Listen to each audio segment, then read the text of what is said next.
Today in this video, more polynomial long division. In this case, though, we're going to be discussing what happens when you have a non-linear divisor.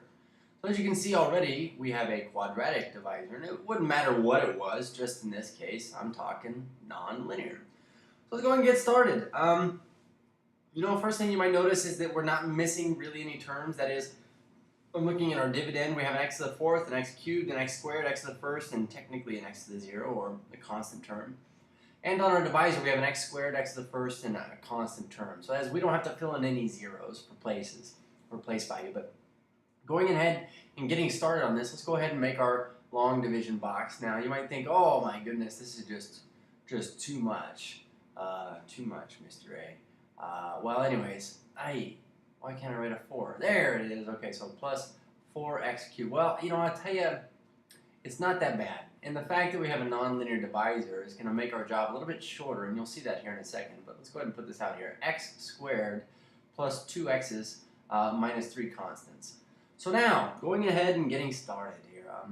Again, it's long division, so let's go ahead and ask our questions we need to ask.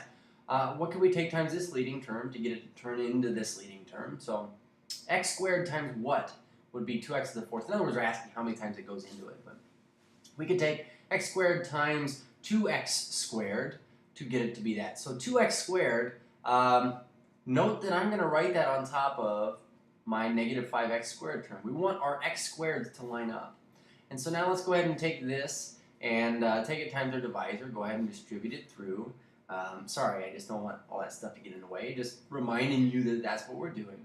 So 2x squared times our x squared, there's the 2x to the fourth that we had desired in the first place. 2x squared times 2x is a positive 4x cubed. Ooh, how convenient. And 2x squared times a negative 3 is negative 6x squared. So now getting what we took there, our product, we'll subtract this off. I like to make this a sum, so let's make this a positive and alternate the signs of everybody in here. So this would be negative now, and this would be positive. Okay, positive. So now we end up with these canceling. As a matter of fact, those cancel as well. And negative 5 and positive 6 of these x squared things come out to be a net difference of 1x squared. So in this case, I'm going to carry down my 3x, but you might go ahead and suspect that you can see what's happening next. I think that also it is technically, or not technically, but it's just convenient in this case. You're going to have to do it anyways. Let's go ahead and carry down our constant of 2. And if you didn't know you were supposed to do that, let me just tell you this. If you didn't know you were supposed to do that, watch what happens next. But we're going to ask the question, of course, what could I take times this leading thing to get it to be this leading thing? So what could we take times x squared to get it to be x squared? 1. So that being said, I'm going to put my 1 up here. Okay, notice that I put it on top of the negative 2. I did not put it on top of our 3x. The reason why is because it didn't have an x. I mean, it just doesn't line up in that place value.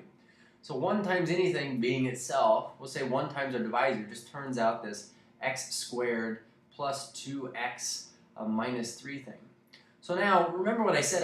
I said, what if you didn't carry this down? I mean, like if you didn't, you'll notice that you have this negative 3 right here and nothing to take it away from. So at that point, I would hope your brain would say, oh, well, we can go ahead and carry down our negative 2. But you should know that you should probably carry that down. You get used to it after a while. So again, let's go ahead and alternate our signs. So let's make this a sum. So positive, negative, negative, positive, and add these together. So those cancel.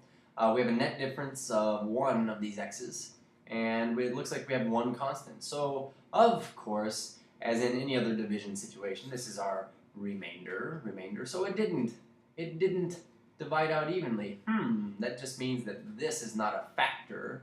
It's not a factor of this. That's just a side thought. But to write our remainder, we'll write plus our remainder, which in this case was x plus 1, over the thing we were dividing by, which was x squared plus 2x minus 3. Okay? Cool beans.